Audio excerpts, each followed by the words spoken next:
Even as the power of our modern computers grows exponentially, biological systems, like our brains, remain the ultimate learning machines. By finding materials that act in ways similar to the mechanisms that biology uses to retain and process information, scientists hope to find clues to help us build smarter computers. Inspired by human forgetfulness, how our brains discard unnecessary data to make room for new information, scientists at the U.S. Department of Energy's Argonne National Laboratory, in collaboration with Brookhaven National Laboratory and 3 universities, conducted a recent study that combined supercomputer simulation and X-ray characterization of a material that gradually forgets. This could one day be used for advanced bio-inspired computing. It's hard to create a non-living material that shows a pattern resembling a kind of forgetfulness, but the specific material we were working with can actually mimic that kind of behavior. Subramanian Sankaranarayanan, Argonne nanoscientist and study author. The brain has limited capacity, and it can only function efficiently because it is able to forget, said Subramanian Sankaranarayanan, an Argonne nanoscientist and study author. It's hard to create a non-living material that shows a pattern resembling a kind of forgetfulness, but the specific material we were working with can actually mimic that kind of behavior.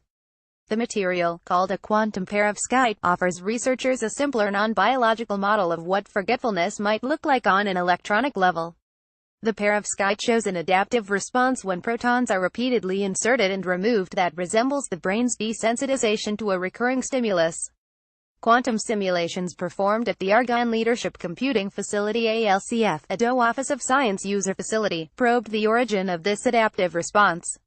When scientists add or remove a proton H from the perovskite SMNIO3 snow lattice, the material's atomic structure expands or contracts dramatically to accommodate it in a process called lattice breathing, said Badri Narayanan, an Argonne assistant material scientist and co-author of the study.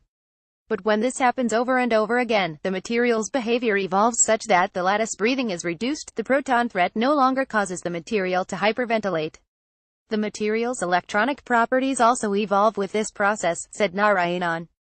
Eventually, it becomes harder to make the perovskite care if we are adding or removing a proton, said Hua Zhou, a physicist involved in characterizing the behavior of the material using X-rays provided by Argonne's Advanced Photon Source APS, a DOE Office of Science user facility. It's like when you get very scared on a water slide the first time you go down, but each time after that you have less and less of a reaction. As the material responds to protons that scientists add and subtract, its ability to resist an electrical current can be severely affected. This behavior allows the material to be effectively programmed, like a computer, by the proton doping. Essentially, a scientist could insert or remove protons to control whether or not the perovskite would allow a current.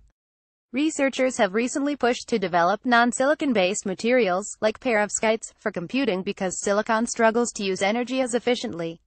Scientists may use perovskites in learning machines down the line. But scientists can also take advantage of perovskite properties by using them as the basis for computational models of more complex biological learning systems.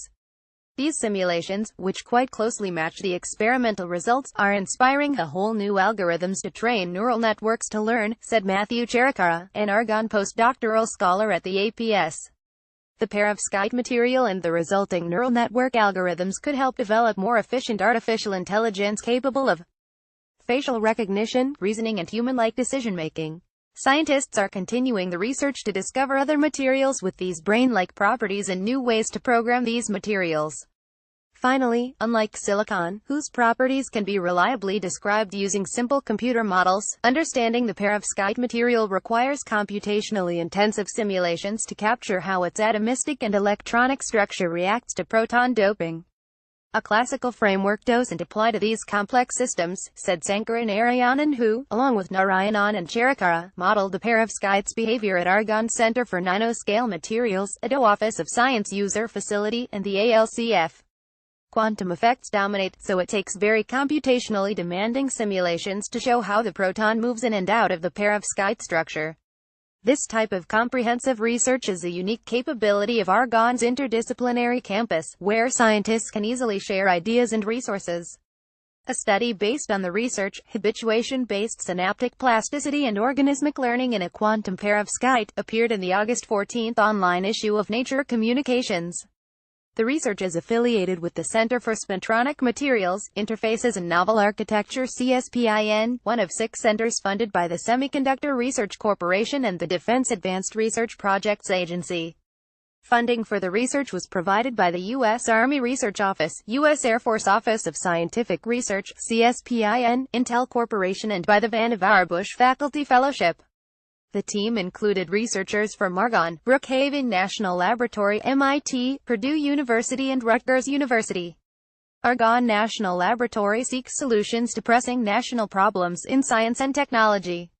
The nation's first national laboratory, Argonne conducts leading-edge basic and applied scientific research in virtually every scientific discipline.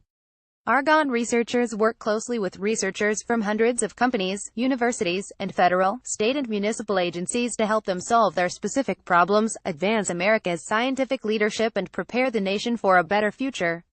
With employees from more than 60 nations, Argonne is managed by U Chicago Argonne, LLC for the U.S. Department of Energy's Office of Science.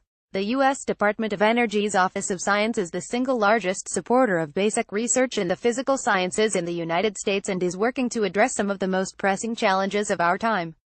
For more information, visit the Office of Science website. Disclaimer: AAAS and Eureka Alert are not responsible for the accuracy of news releases posted to Eureka Alert by contributing institutions or for the use of any information through the Eureka Alert system.